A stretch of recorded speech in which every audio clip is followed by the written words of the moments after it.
Let me say this. If you're a high status guy, you're listening to this. When I say high status, like you make a lot of money or you got some stuff going for you. Specifically what I mean is you have a lot of women chasing after you. You're a high status guy. Right. If you're a high status guy, even you can get cheated on. Every guy can get cheated on. It doesn't matter how high status you are. You can get cheated on. And high status don't really mean money. There you go. It could be a bunch of, you could be really funny, potential, a bunch of stuff. You could be an associate at a law firm, or you could be a doctor going through your, your practice. In those cases, the L is not getting cheated on. That's actually not the L.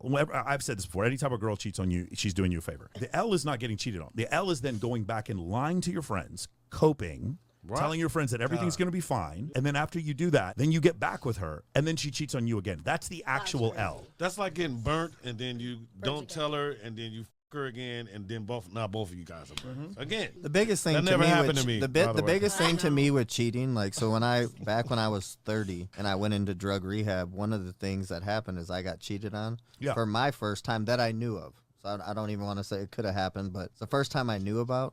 But that shit changed my whole life. Yeah. I was just like, and I had cheated on a million people, and I was like, holy shit, I can't believe this happened to me. But, from that day forward, I tell people still to this day, even living in Vegas, I'm like, I don't cheat on people. Yeah. And they are like, oh, well, what do you think? And I'm like, no. I did cheat on people all the time. But I did hit a point where I was like, it happened to me, and I was like, it was so, it's the embarrassment. It's the embarrassment. Everybody seeing this around you.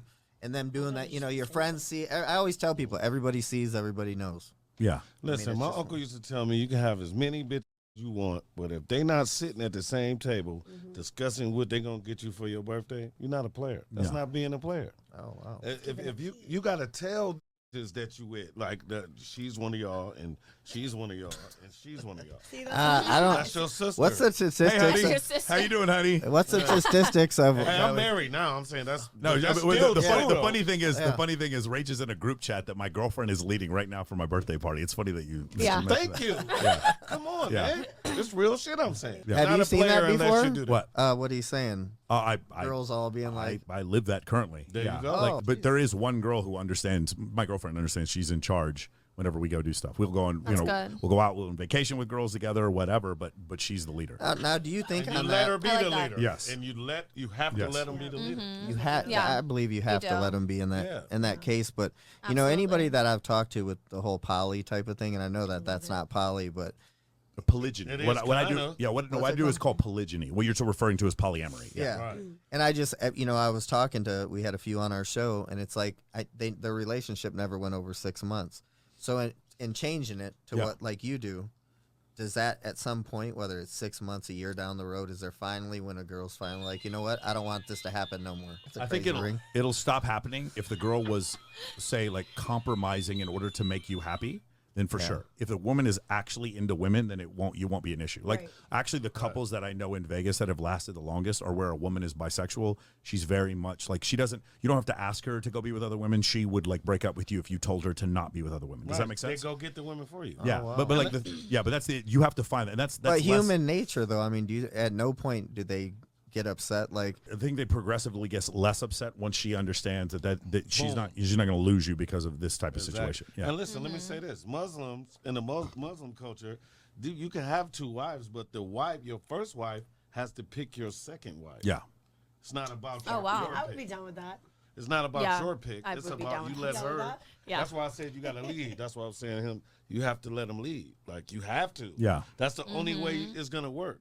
Yeah, no, it won't work if you're dealing with a woman who's heterosexual and just compromising because you have a lot of money and she's tolerating it for a certain amount of time. That woman will then leave. Well, that's why I think I said that to you last time you were on here. I know, especially here in Vegas, girls, if they see a high status guy and that's what you're into, and you tell them that, you're upfront with them, I believe that they may say that because they want to be with you. Yeah. But that's that tide is gonna change. Yeah, that wears off. I'd say about 5-6 months you're gonna figure out whether or not it's true. And for us, things just got better. So I don't think that's the issue. I also truly believe, like, I probably wouldn't be in a long-term relationship with a woman who, if we were dating and I said you can't see women anymore and she was okay with that, I wouldn't date her. Like those are the only type of women that I would be interested in being with. Okay, can I propose something to you? Yes, Guys, we're back to evolutionary psychology, right? Let's just think about this. Okay. So when men have sex, we have a large release of what's called dopamine, but not a ton of oxytocin. Meaning we can have sex and be attached, or we can have sex and not be attached. Right? If you don't believe me, just go any U.S. military base. That's just normal. Just go to 18 to 80 blind. Go to any U.S. infantry base. Look at the bars outside of there, and these guys will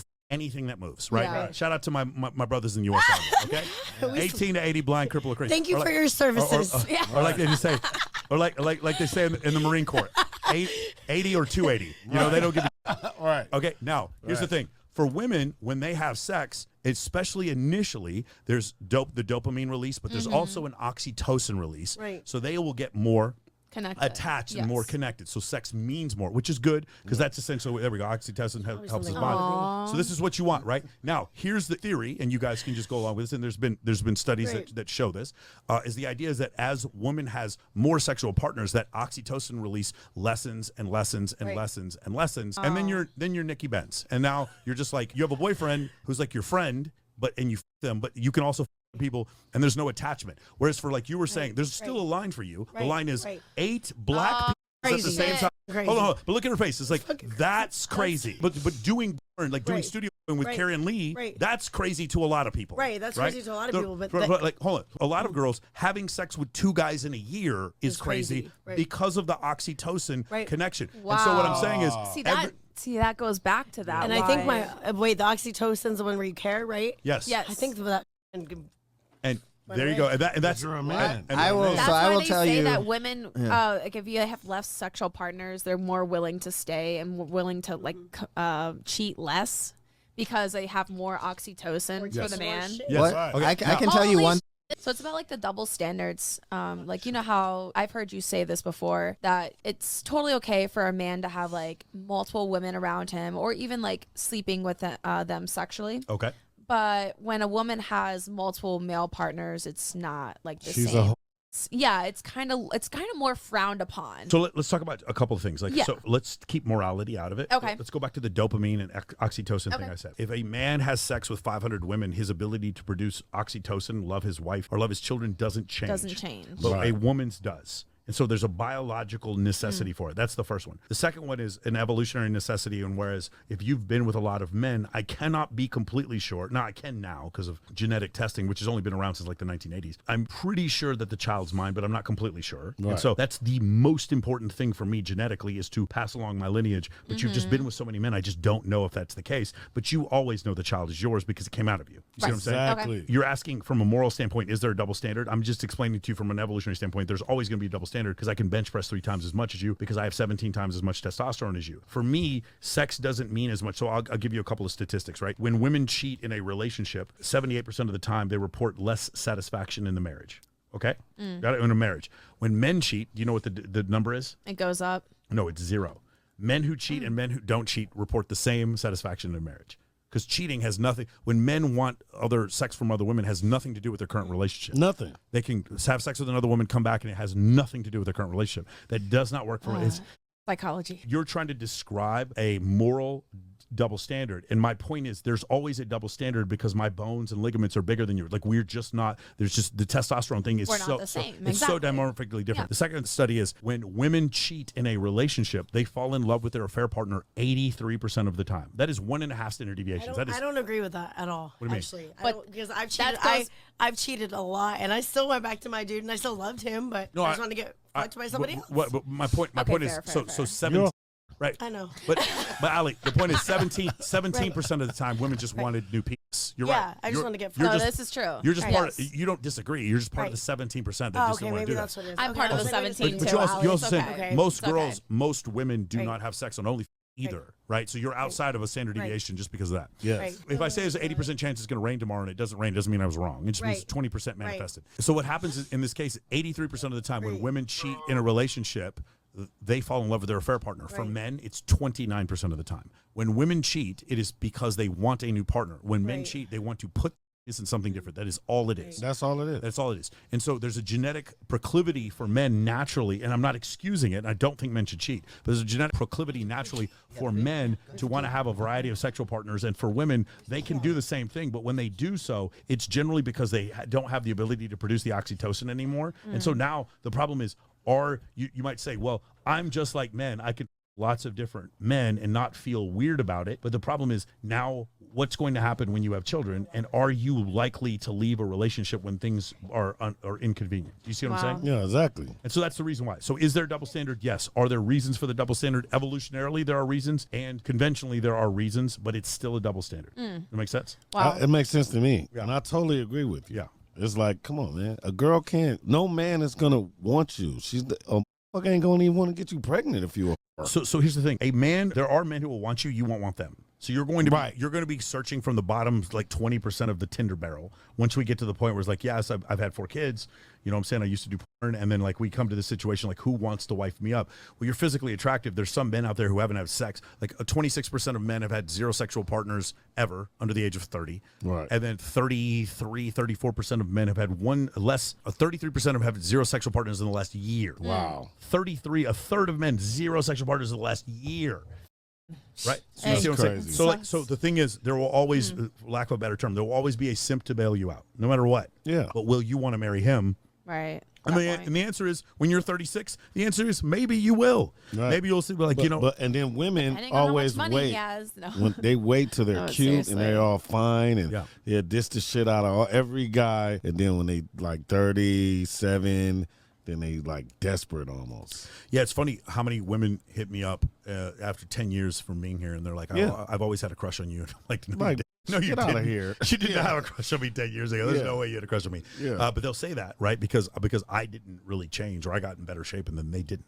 And so that's essentially what happens. The main realization was, there was 2 of them. One of them, I was working at a strip club, and I would see women come in there on a regular basis, and they would get like hit by their boyfriends or something, some kind of domestic abuse. Yeah. Right. And I would watch it, and remember, I'm 21, 22 years old at this point. Right? I'm still very impressionable, and I still sort of believe in a Disney sort of like born again fairy tale version of the world, where I'm supposed to be nice to really pretty girls, and they're gonna be nice to me back. And then I work in a strip club, and I'm quickly introduced to this. To me, these are the most beautiful women I've ever seen in my life. It's a strip club in 1999. And by the way, my Dallas gosh. has some of the best strip Yes, clubs. this is in the Austin, world. but this is Austin, Texas. Okay. And so I'm at UT Austin, and there's some stunning women there. And this is there's still a .com bubble, all this kind of stuff. And so I'm watching this. I'm like, man, these girls are beautiful, and I'm watching them get hit, go back to their man, come back again, and I'm like, okay, something's wrong here. And then I always remember that like the prettiest girl at the strip club I worked at, she used to complain to me about the other DJs, like, this guy's a piece of shit, I can't stand this guy, and she would like sit on my lap and like flirt with me the whole time. She's married, kind of too. like vent too. Yeah. So then she left her husband. I was like, oh my God, you left her husband? Like, maybe I got a shot. And then she goes, and I'm moving in with the other DJ. And I was like, something's broken here. Like, no, today I'm so happy that it happened. Of course. Like, something is broken in the system. Something that the church, my mom at Disney, told me isn't true. And so that was the first realization. Okay. And the second realization was in 2006, my father was killed by a drunk driver. I was 29 years old. And when that happened, 6 weeks later, I get to send to the Middle East. And my girlfriend, she wasn't my girlfriend, but the girl I was seeing at the time. This is you? Yeah. This is Yeah, true? yeah. I really liked her. I really liked her a lot. And she stops messaging me. I'm over in the Middle East. And then all of a sudden I see on MySpace, I'm watching this, and inevitably, you guys can all guess what happens. He ends up cheating on her or whatever. But the point is, when I'm there, I come to a couple realizations. Number one, I'm not special. If I died, no one would care 3 weeks later. It just was the most liberating feeling ever. A buddy of mine told me to read this book called The Power of Now by Eckhart Tolle. Changed my life. And I will tell you, I became significantly more attractive to women after I came to this realization that I do not care about the worthless opinions of people. And then when I started doing that, and then when people had an opinion, I started saying, did you make me in better shape, introduce me to a girl that I want to be in a relationship with, or make me $1 million? No, then shut up. I don't care what you have to say. I never care. Yeah.